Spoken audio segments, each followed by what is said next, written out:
যদি আপোনালোকৰ tennis elbow pain হৈ আছে নাইবা যদি কিলাগুটিৰ বিষ হৈ আছে তেনেহ'লে আজি তিনিটা একেবাৰে সহজ ৰিহেব এক্সাৰচাইজ দেখুৱাই দিম সেই এক্সাৰচাইজ কেইটাৰ জৰিয়তে আপোনালোকে সেই টেনিছ এলবোৰ পেইনৰ পৰা নাইবা আপোনালোকে কিলাগুটিৰ বিষয়ৰ পৰা বহুত সোনকালে উপশম পাব যিসকল লোকে বেডমিণ্টন খেলে বা যিসকল লোকে ক্ৰিকেট খেলে বা যিসকল খেলুৱৈয়ে লং টেনিছ খেলে তেনেকুৱা ধৰণৰ প্লেয়াৰবিলাকৰ এই অসুবিধাটো বহুত বেছি পৰিমাণে হয় আৰু তেওঁলোকৰ কাৰণে হওক বা যিসকল লোকে ঘৰত কোৰ মাৰাৰ নিচিনা কাম কৰে বা দাৰে কিছু কিবা বস্তু কাটে বা তেনেকুৱা ধৰণৰ কাম কিছুমান কৰে তেওঁলোকৰো টেনিছ এলবোৰ প্ৰব্লেম হ'ব পাৰে আৰু তেওঁলোকৰ কাৰণেও এই এক্সাৰচাইজ কেইটা বহুতেই উপযোগী টেনিছ এলবো বা কিলাগুটিৰ বিষ মানে টেনিছ এলবো যদি হয় তেতিয়া কি হয় আমাৰ যিডাল হিউমেৰাছ বন থাকে আমাৰ হাতৰ শোল্ডাৰৰ পৰা এই এলবোলৈকে থাকে সেই এলবো অংশত য'ত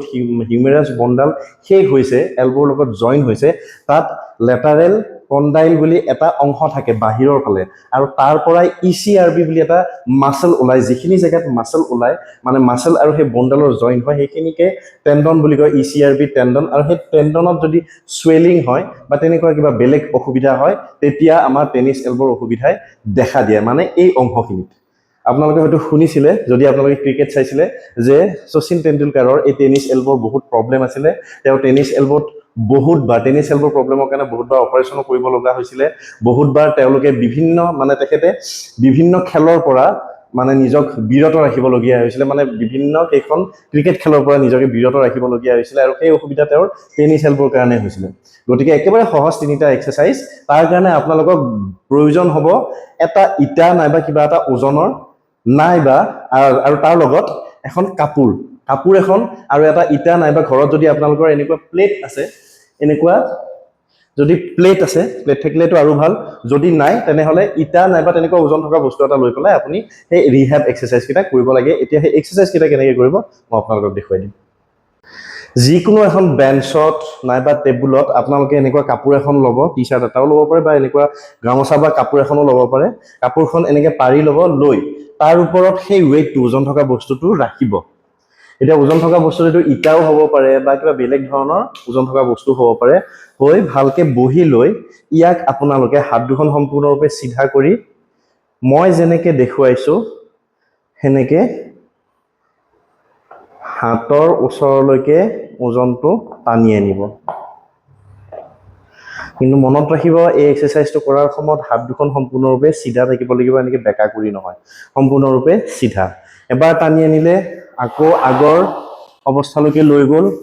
আকৌ সেই একে পজিশ্যন লৈ ইয়াক টানিলে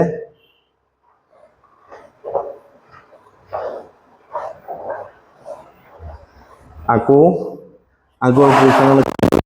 তেনেকৈ আপোনালোকে এই এক্সাৰচাইজটো 10 বাৰৰ পৰা 15 বাৰ কৰিব এটা সেটত তেনেকৈ তিনিটা সেট কৰিব এইটো হৈ গ'ল ফাৰ্ষ্ট এক্সাৰচাইজ এতিয়া হওক সেকেন্ড এক্সাৰচাইজটো দেখুৱাই দিওঁ নেক্সট এক্সাৰচাইজটোৰ কাৰণে আপোনালোকে এনেকুৱা ডাম্বেল এটাত মই এতিয়া ডাম্বেল লৈছো আৰু এটা কেটেল বেল লৈছো আৰু এডাল ৰেজিষ্টেন্স বেণ্ড লৈছো আপোনালোকে ঘৰত ডাম্বেলটোৰ জেগাত এডাল লাঠিও ল'ব পাৰে লাঠিডালত এডাল ৰছী বান্ধি দিব পাৰে ৰছী বান্ধি দি তলত যিকোনো ওজন থকা বস্তু এটা আপোনালোকে বান্ধি দিব পাৰে দি পেলাই আপোনালোকে কি কৰিব সন্মুখত মই যেনেকৈ লৈছো সেনেকৈ ওলমাই ল'ব ওজনটো লৈ ইয়াক ঘূৰাব ঘূৰাই ঘূৰাই একেবাৰে ওপৰলৈকে উঠাব যিমানলৈকে পাৰে আকৌ ইয়াক ওলোটাই যেনেকৈ ঘূৰাই ঘূৰাই ওপৰলৈকে উঠাইছিলে সেনেকৈ ঘূৰাই ঘূৰাই আকৌ তললৈকে নমাব এতিয়া